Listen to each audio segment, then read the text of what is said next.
Resumo da semana. E a Câmara dos Deputados voltou a votar uma medida provisória depois de várias semanas. E para falar sobre o que aconteceu ao longo dos últimos dias na Câmara dos Deputados, não só no plenário, mas também nas comissões, nós vamos receber a editora-chefe da Rádio Câmara, a jornalista Ana Raquel Macedo. Oi, Ana, tudo bem com você? Tudo bom, Márcio? Bom dia para quem acompanha a gente também nesse resumo da semana. Então, uma medida provisória depois de um tempo de obstrução por partidos de oposição, mas também por algumas legendas da base do governo. O que tem essa medida provisória e como é que ela foi votada, Ana Raquel? Pois é, Márcio, essa medida provisória, que é a medida provisória 993, ela prorroga, autoriza o INCRA a prorrogar alguns contratos, 27 contratos de pessoal. Esses contratos ficam autorizados a uma prorrogação até o dia 28 de julho de 2023. Essa medida provisória foi aprovada pela Câmara nesta semana, na sessão de quarta-feira. Você bem comentou, né, Márcio? A gente teve aí algumas semanas com obstruções, e essas obstruções, elas continuaram por alguns partidos, principalmente partidos de oposição. Tanto é que essa sessão que votou a medida provisória 993, ela durou pouco mais de 5 horas, Márcio, exatamente pelos vários recursos que a oposição utilizou para poder prorrogar ali, para poder fazer a sua obstrução. Porque a oposição ela reivindica ainda a inclusão na pauta de votações da Câmara da medida provisória 1000, que é aquela que trata da prorrogação do auxílio emergencial até o fim do ano, mas a prorrogação pela metade do valor. Em vez de R$600, daqueles R$600 iniciais, né, foi prorrogado com R$300. Bom, ainda assim, houve essa possibilidade, os partidos da base dessa vez, que anteriormente eles estavam em obstrução por conta das negociações, principalmente em relação à comissão mista de orçamento. A gente ainda não tem uma definição sobre como vai ficar a CMO, a comissão mista de orçamento nesse ano, que é importante até para a discussão do orçamento do próximo ano, orçamento de 2021, mas nessa quarta-feira foi possível, então, uma votação longa, mas a medida provisória foi aprovada. Um impacto aí estimado pelo governo, Márcia, de 6,7 milhões com essa prorrogação de contratos. Essa MP, o prazo dela era até o dia 24 de novembro, e ela foi aprovada pela Câmara e já no dia seguinte, na própria quinta-feira, aprovada também pelo Senado. Portanto, já está garantida essa prorrogação aí de contratos, a autorização de prorrogação de contratos no INCRA, que principalmente para reforma agrária. A gente até teve uma discussão, Márcio, em plenário, de alguns partidos até de oposição falando que ok prorrogar agora esses contratos, mas que seria interessante a realização de concursos públicos no INCRA, para que haja, então, a incorporação de servidores no quadro do órgão. E, por outro lado, a partidos como o Novo, colocando que essa é uma demanda provisória, né, em relação a alguns projetos ali de reforma agrária, e que não haveria a justificativa para a realização de concurso público, deixando ali mais tempo, né, servidores ali com 30, 35 anos, mais tempo sendo vinculados ao INCRA. De toda forma, então, MP 993 aprovada nessa semana, e a gente não teve só isso de repercussão no plenário, né, Márcio? Você comentou das eleições, esse foi um tema também que repercutiu. Muitos deputados comentaram sobre os resultados das eleições em suas bases eleitorais, em seus partidos, e aí houve comentários tanto de partidos de oposição, como também partidos que têm um apoio ao presidente Jair Bolsonaro, falando desses resultados das eleições.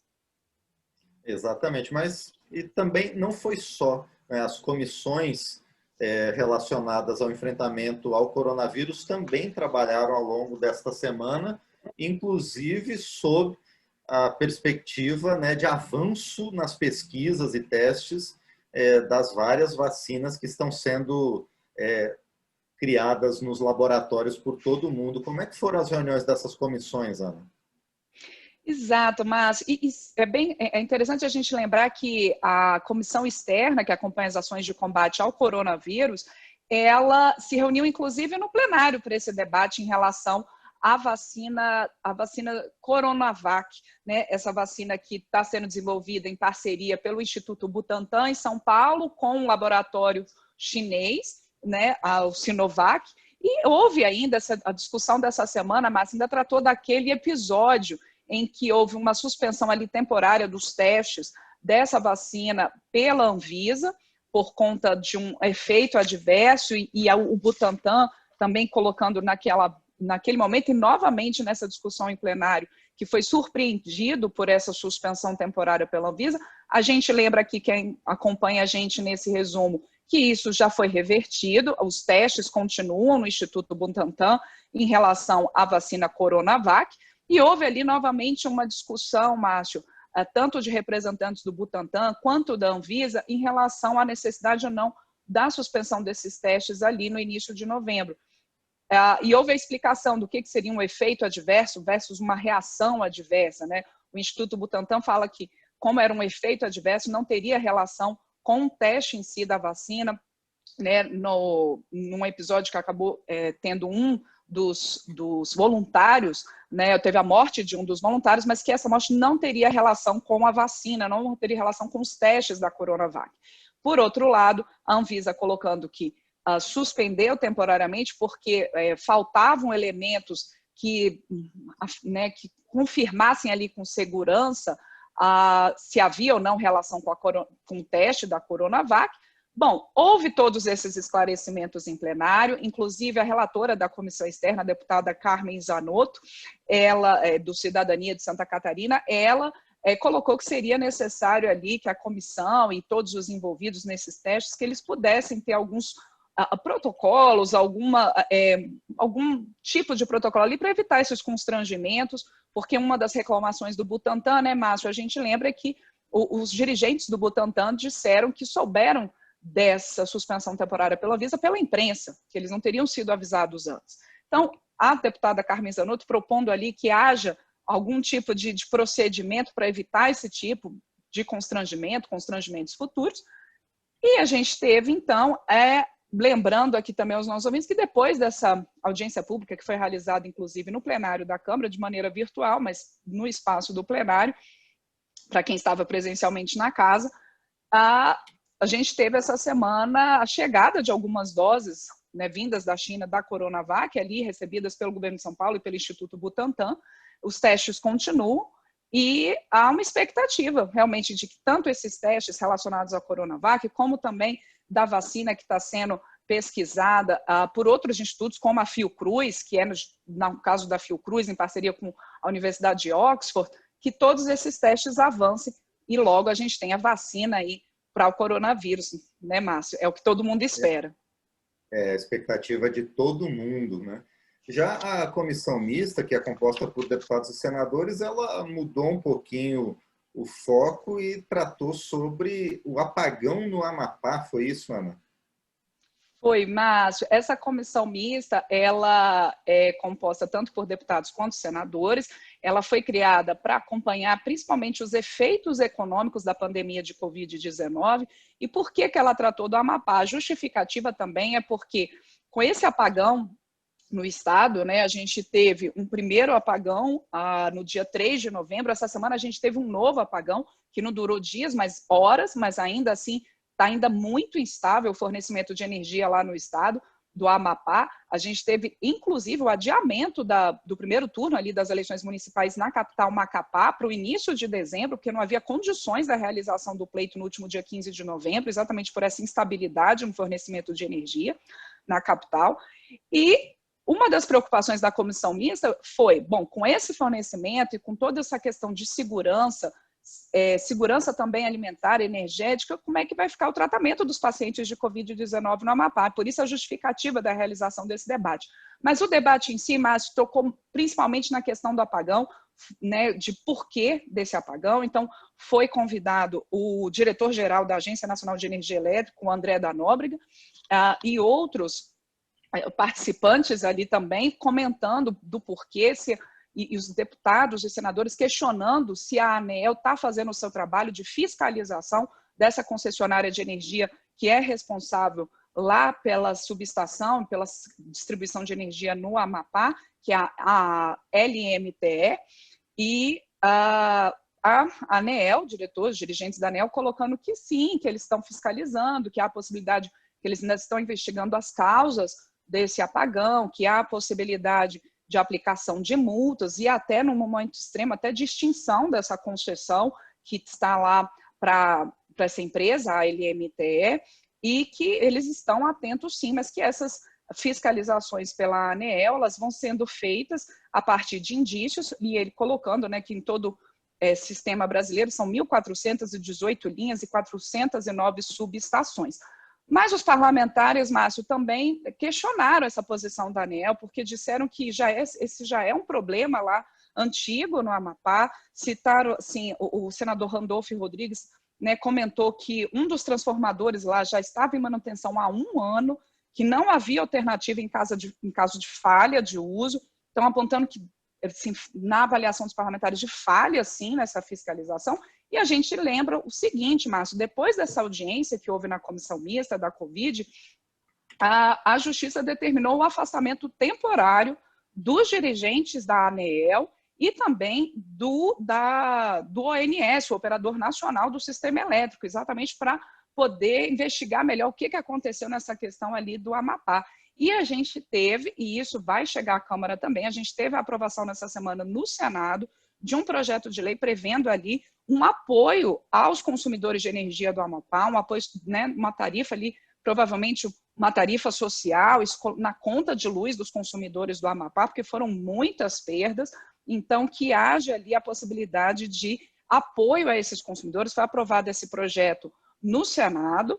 Esse projeto, então, agora vem para a Câmara, né, essa proposta, né, que indeniza a população do Amapá pelo apagão, e o presidente do Senado, o senador Davi Alcolumbre, se encontrou também com o presidente Jair Bolsonaro nessa quinta-feira, também prevendo aí ações que possam dar esse suporte à população do Amapá nesse apagão seríssimo que tem acontecido lá no estado e que ainda não foi resolvido totalmente.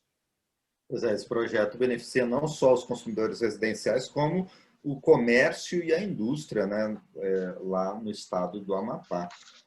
Bom, e houve também um avanço bastante significativo na regulamentação do novo Fundeb, com a apresentação do relatório preliminar pelo deputado Felipe Rigoni, do PSB do Espírito Santo, com a expectativa de que essa regulamentação seja aprovada ainda este ano, para entrar em vigor já no início de 2021, não é, Ana? Isso mesmo, Márcio. Há essa expectativa, o relator Felipe Rigoni está com essa expectativa de que esse relatório dele já possa ser colocado em votação na Câmara na próxima semana, quer dizer, nos próximos dias. E por que dessa pressa? Ele até comentou isso numa entrevista aqui à Rádio Câmara, no painel eletrônico, entrevista essa que está disponível em podcast, para quem quiser ouvir na íntegra. Ele comentou que o principal agora é o tempo, né, Márcio? Porque a gente teve a aprovação da emenda constitucional do novo Fundeb, que prevê um aumento dos repasses da União para estados e municípios nessa complementação do fundo. Hoje esse repasse está em 10% de complementação da União, vai para 23% de maneira ali escalonada até 2026. Mas é preciso, por que é preciso regulamentar? É preciso regulamentar como é que vai se dar esse repasse, como é que vão ser os detalhes dessa distribuição desses recursos. E o deputado Felipe Rigoni, ele colocou, é preciso fazer um básico agora, algo que tenha ali um consenso, porque a atual regulamentação de distribuição dos repasses do Fundeb, a lei termina o seu prazo em 31 de dezembro deste ano, que era o prazo do Fundeb anterior. Então, já que foi aprovada uma nova composição do fundo, né, há uma nova emenda constitucional que trata do Fundeb, inclusive emenda que torna o Fundeb permanente, é preciso também regulamentar como é que vai se dar esse novo repasse. Por isso que está se tratando dessa proposta aqui. E é interessante, Márcio, que o deputado Felipe Rigoni colocou ali como os eixos principais. Você tem um eixo principal de distribuição desses recursos que leva em conta a redução das desigualdades regionais, das desigualdades que existem nos municípios, na distribuição mínima de recursos, né, naquele cálculo mínimo de recursos por aluno. Então, leva em conta essa questão.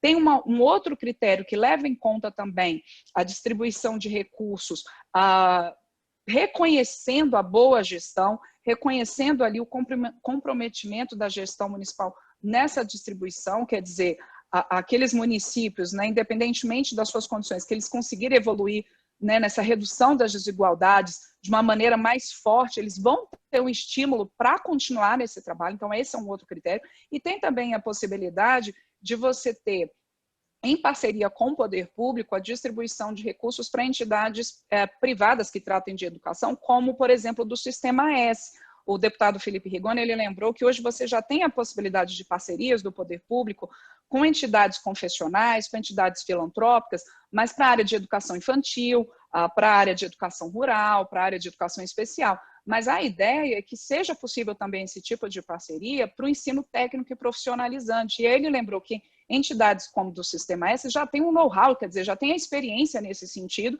e que, sim, seria possível fazer essa parceria para que o estudante tenha um ensino médio ali na instituição pública, mas que possa complementar esse ensino médio com uma questão ali profissionalizante e técnica em parceria com essas entidades. Então, são aí os eixos principais dessa regulamentação e, como você mesmo disse, a expectativa é que tudo esteja negociado e votado na Câmara e no Senado até o fim do ano.